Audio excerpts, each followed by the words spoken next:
सर्वमङ्गलमाङ्गल्ये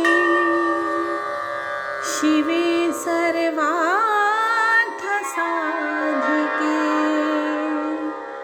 शरण्ये त्र्यम्बके गौरी नारायणी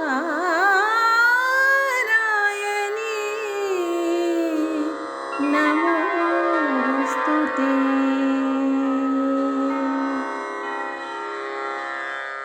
जय माँ इंद्राक्षी, जय अम्बे। इंद्राक्षी धाम में दर्शकों आप सभी का हम हार्दिक स्वागत करते हैं। आज द्वितीय नवरात्र है। भगवती ब्रह्मचारिणी की पूजा, भगवती ब्रह्मचारिणी की उपासना आज हर घर में हो रही है। भगवती ब्रह्मचारिणी अपने भक्तों को अभय का वरदान देती है। भगवती जब प्रसन्न होती हैं तो उनके भक्त हर प्रकार से निर्भय हो जाते हैं और सुख शांति श्री समृद्धि उस घर में उत्पन्न हो जाती है। आज हम बताएंगे कि भगवती उपासना के साथ बटुक भगवान भैरव की उपासना बहुत आवश्यक है। जिन साधकों को नहीं पता, आज का ये अंक जरूर सुनिएगा। छोटा अंक है लेकिन बड़े काम का अंक है। आपके नवरात्र में 4 चांद लग जाएंगे। आपकी पाठ विधि में 4 चांद लग जाएंगे। आइए पहले आज का हम पंचांग देखें। 23 मार्च सन 2023, दिन बृहस्पतिवार, संवत 2080, चैत्र मास, शुक्ल पक्ष, तिथि आज द्वितीया है, नक्षत्र रेवती, राहु काल 1:30 से 3, दिशा सूल दक्षिण दिशा। अब देखिए, घर घर में भगवती की उपासना, नूतन वर्ष में हम सबका प्रवेश और भगवती की साधना के साथ कितना एक सुंदर सौभाग्य बनता है। इसलिए मेरे साधकों, हमारे ऋषियों ने, हमारे शुभ चिंतकों ने जो भी कुछ बनाया है ना, वो बहुत सुंदर बनाया है और बहुत सोच समझ करके, पूरा गणित लगा करके ये सारी चीज़ें बनाई हैं। मार्कंडेय ऋषि द्वारा दुर्गा सप्तशती है, उसे आप ज़रूर पढ़िएगा। 13 अध्याय हैं, रोज़ भी 13 अध्याय पढ़ सकते हैं, नहीं तो जैसे हमने अपने विशेषांक में पाठ विधि बताई थी उस विधि से पढ़िए। अखंड ज्योत जिन्होंने जलाई है वो अच्छे से अपनी अखंड ज्योत का ध्यान रखें और बहुत सारी चीज़ें हम बीच बीच में बताते चलेंगे। जैसे कि आज द्वितीय नवरात्र है, भगवती ब्रह्मचारिणी के स्वरूप की आज के दिन पूजा की जाती है। आज के दिन लगने वाला भोग और कल के दिन लगने वाला भोग तिथि वार के हिसाब से हम आपको भी बताएंगे, आप लोग नोट कर लेना। पहले हम भैरव जी की बात करते हैं। भैरव कौन है? एक है भैरवनाथ और एक है भगवान भैरव। भैरवनाथ और भगवान भैरव में बहुत फर्क है, ध्यान रखना। भैरव जो हैं ये देवी के पुत्र हैं, काशी के कोतवाल हैं, भगवान श्री सदाशिव के अंग हैं, यानी कि उन्हीं के अंश मात्र से ये बने हैं। जैसे रुद्रावतार हैं, आपने देखा होगा, रुद्रावतार हैं जैसे भगवान हनुमान हैं, ऐसे ही भगवान भैरव महाशक्तिशाली देवता हैं। आप बनारस जाएं और भैरव जी के दर्शन ना करें तो बात बनती नहीं। इसलिए ध्यान रखना, जैसे आप दुर्गा सप्तशती पढ़ रहे हैं, दुर्गा सप्तशती के बाद में आप भैरव जी के 108 नाम ज़रूर पढ़ लिया करें, या भैरव स्तोत्र, काशी का पुरादिनाथ काल भैरवम भजे, समझ गए, वो पढ़ लिया करें। तो भैरव जी का मंत्र पढ़ने से या भैरव जी का स्तोत्र पढ़ने से दुर्गा सप्तशती और जो मंत्र होते हैं दुर्गा सप्तशती के और चैतन्य हो जाते हैं। और देवी के नवरात्रों में देवी के पुत्र की उपासना अपने आप में बहुत बड़ी मानी जाती है। इसके कई तरीके हैं। अलग से संध्या के समय या सुबह के समय एक सरसों के तेल का दीप जलाइए, लंबी बत्ती बांट करके सरसों के तेल का। देवी माता का तो अलग दीप जलता ही है, जो अखंड जला है उसी से पूजा करिए, या केवल पूजा के समय तक दीप जलाया है उससे देवी की पूजा करिए। भैरव जी के लिए अलग से दीप जलाइए। कभी लड्डू, कभी बताशे का भोग भैरव जी की ज्योत को लगाएं, समझे कि भैरव जी को लगा रहे हैं। हर नवरात्र यानी कि प्रतिदिन वो बताशा लड्डू कुत्ते को देते रहिए, क्योंकि उनका वाहन है, वो सवारी है, और कुत्ते को दूध पिलाते रहिए। अब जब हम दुर्गा सप्तशती पढ़ना प्रारंभ करते हैं, उससे पहले भी भैरव स्तोत्र पढ़ सकते हैं, नहीं तो बाद में। और जो सरल पाठ विधि हमने आपको बताई है उसमें यही है कि आप जब सब कुछ कर लें, कीलन उत्कीलन वाले तीनों मंत्र भी पढ़ लें, सिद्धगुंजिका भी आदि पढ़ लें, उसके बाद आप जो है भैरव जी के, भगवती से पहले दुर्गा से क्षमा प्रार्थना मांग लें, उसके बाद भैरव जी के 108 नाम या भैरव जी के 1008 नाम या भैरव जी का कोई भी मंत्र, ओम ह्रीम बटुकाय आबदु धारणाय कुरकुरु बटुकाय हरिम ओम, और भी अनेकों भैरव जी के मंत्र हैं, कोई भी भैरव जी का मंत्र, नहीं तो सबसे अच्छा है भैरव जी के 108 नाम ह्रीम बीज लगा करके पढ़िए। और है, हमने एक बार फेसबुक पर भी बताया था सारी चीज़ें। 108 नाम भैरव जी के आपको आसानी से कहीं से भी मिल जाएंगे, पुस्तक भी आती है, उससे 108 नाम पढ़िए। अनेकों प्रकार के संकट दूर होते हैं, शत्रु से पीछा छूटता है, बीमारियों से पीछा छूटता है, कलेश, संकट, भयविष्ट सपने, हर प्रकार की चीज़ें जो हमें डराती हैं, परेशान करती हैं, उनसे भगवान काशी के कोतवाल हमें बचा लेते हैं। इसलिए भैरव उपासना या भैरव जी के लिए हर नवरात्र प्रतिदिन एक अलग से छोटे से दीप की व्यवस्था करना, अखंड मत जलाइए, छोटा सा दीप सुबह या संध्या के समय भैरव जी के नाम से अलग दीप जलाते रहिए। अब भैरव जी की फ़ोटो घर में नहीं है, कोई दिक्कत नहीं है, शंकर जी की फ़ोटो हर घर में होती है, फ़ोटो तस्वीर कुछ ना कुछ होता है, उन्हीं के समक्ष उन्हीं का ध्यान करके जला दीजिए, नहीं तो कोई दिक्कत नहीं है। आपके लिए सबसे सुंदर तरीका बता रहा हूँ, भैरव जी का ध्यान करके वो दीप प्रज्वलित कर दीजिए, फ़ोटो की इसमें आवश्यकता भी नहीं है। और जो भोग है वो बाद में कुत्ते आदि को दे दीजिएगा, आपकी साधना सफल होगी।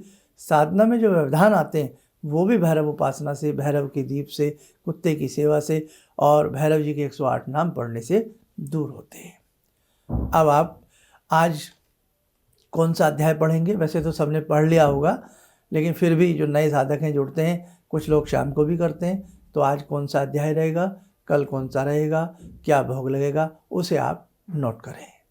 द्वितीय नवरात्र का स्वरूप व भोग व पाठ। द्वितीय नवरात्र का स्वरूप है, आज के दिन माँ ब्रह्मचारिणी की पूजा की जाती है। भोग तिथि के अनुसार, जैसे कि आज द्वितीय तिथि है, आज की तिथि में भगवती को शक्कर का भोग लगता है, देसी शक्कर का, दीर्घायु की प्राप्ति होती है। दिन के हिसाब से, जैसे कि आज थर्सडे है, गुरुवार है, देसी खंड का भोग लगाया जाता है, ना मिले तो हम पीसी चीनी का भी भोग लगा सकते हैं। और द्वितीय नवरात्र का जो पाठ होता है, आज के दिन दूसरा और तीसरा अध्याय दुर्गा सप्तशती का पढ़ा जाता है। ठीक है, ये उन साधकों के लिए जिन्हें हमने अपनी विधि बताई है, मतलब अपने हिसाब से जो विधि बताई थी उनके लिए, नहीं तो बहुत साधक मध्यम चरित्र, उत्तम चरित्र या प्रथम चरित्र, मध्यम चरित्र, उत्तम चरित्र के हिसाब से पाठ करते हैं। कुछ साधक प्रतिदिन 13 अध्याय पढ़ते हैं और जो आगे पीछे की चीज़ें हैं वो प्रतिदिन पढ़ी जाती हैं। ठीक है, अब कल कौन से अध्याय पढ़ेंगे, क्या भोग लगेगा, वो भी आप एक नज़र नोट कर लें। तृतीय नवरात्र का स्वरूप, भोग पाठ आदि। तृतीय नवरात्र का स्वरूप होता है भगवती चंद्रघंटा, माँ चंद्रघंटा की पूजा की जाती है। भोग तृतीया तिथि में भगवती को दूध का भोग लगाया जाता है, हल्का उसमें शक्कर चीनी मिला करके, दुखों से निवृत्ति होती है। और जैसे कि शुक्रवार है कल, तो उसमें भगवती को मिश्री का भोग लगाया जाता है वार के हिसाब से, नहीं तो सबसे अच्छा दूध में ही मिश्री मिला लें। और पाठ कौन सा किया जाता है, चौथे अध्याय का कल के दिन पाठ रहेगा। ठीक है, अब जैसे मिश्री बताई वार के हिसाब से, दूध बताया तिथि के हिसाब से, उसी दूध में थोड़ी सी मिश्री घोल करके भगवती को भोग लगा दो। क्या बात, घर में छोटी कन्या हो तो बाद में पूजन आदि के करने के बाद, आरती करने के बाद कुछ देर बाद भोग उठा करके कन्या को दे सकते हैं, स्वयं भी ग्रहण कर सकते हैं। जो भी आप भगवती को प्रतिदिन फल फ्रूट भोग मेवा आदि मिष्ठान आदि चढ़ाते हो, उसे कहीं देने की आवश्यकता नहीं है, अपने घर में ही प्रसाद के रूप में मिल बांट करके प्रयोग में लाना चाहिए। ठीक है, तो बस आज का इतना ही है। आइए, समय हो चला जैसे भगवान भैरव की बात की, जुड़ते हैं भगवान श्री भैरव से।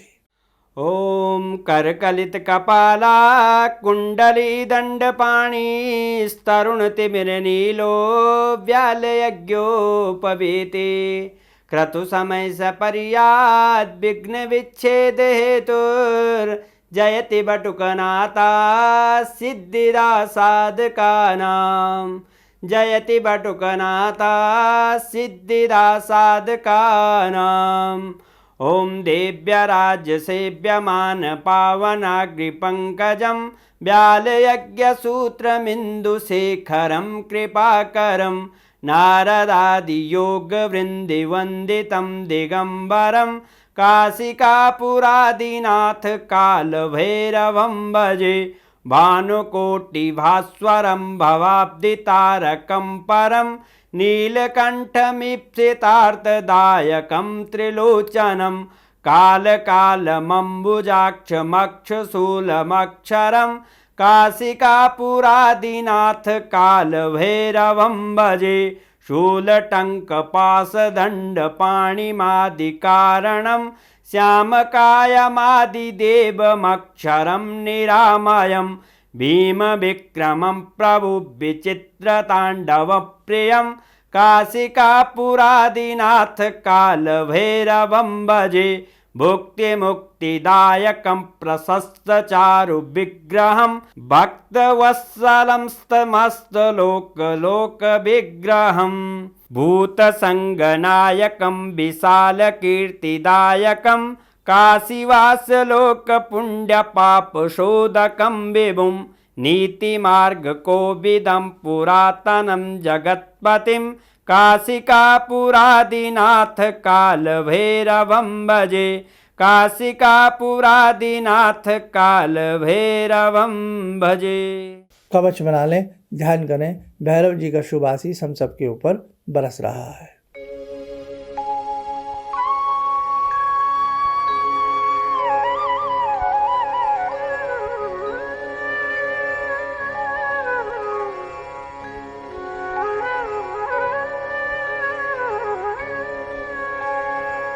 ओम बोलते हुए नेत्र खोलें, सामान्य हो जाएं। देखो साधकों, एक विशेष बात कि जो 22 अप्रैल को महाशक्ति अभिषेक होने वाला है, पूजन होने वाला है, आप सब भगवती दुर्गा का, इंद्राक्षी का अभिषेक करेंगे, पूजन करेंगे, बड़ी आनंद की प्राप्ति होगी। तो जिन जिन के नाम नंबर लिखे गए हैं वो सब बधाई के पात्र हैं। और बाकी देखो जितनी भी हमारी सीट थी वो करीब करीब फुल हो चुकी हैं, इसलिए शायद आगे नाम नंबर आप लोगों के जो रह गए हैं ना लिखे जाएं, वो किसी अगले पड़ाव में आप लोग हिस्सा बनना। हमें भी उम्मीद नहीं थी कि 5-7 दिन में ही हमने ये सब कुछ बोला और एकदम आप लोग इतना प्रेम करते हैं, विश्वास करते हैं हमारे ऊपर, इस धाम के ऊपर। बहुत शीघ्र सारी सीटें फुल हो गई। जैसी जगदम्बा की इच्छा, क्या क्या लाना है, कैसे कैसे आना है, सारी जानकारी प्रतिदिन के अंक में हम आपको हिसाब से देते रहेंगे। आप स्वस्थ रहें, सुखी रहें। इन्हीं शुभकामनाओं के साथ हम अपनी वाणी को विराम देते हैं। जय जय अम्बे। हम लोग आपका प्रोग्राम शुरू ही किया था, आप देखना, क्योंकि हम लोग बाहर से अभी साहिबाबाद ट्रांसफ़र हुए हैं, तो उसके बाद ऐसे ही एक दिन बैठी हुई थी, मेरी बेटी भी बैठी हुई थी।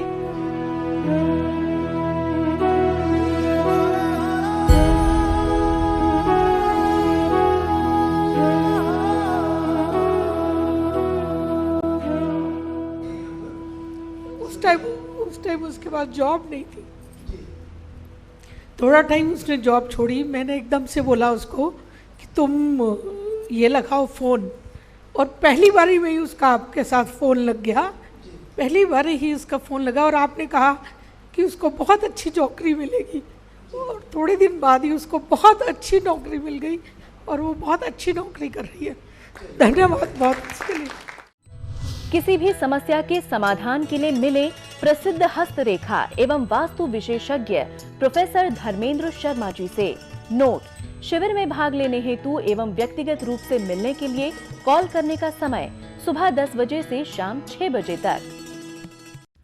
हमारे विभिन्न ज्ञानवर्धक कार्यक्रम देखने के लिए आप हमें अभी सब्सक्राइब करें, बेल आइकन को प्रेस करें ताकि आप देख सकें हमारा कार्यक्रम सबसे पहले। और अधिक जानकारी के लिए फेसबुक पेज को लाइक करना न भूलें।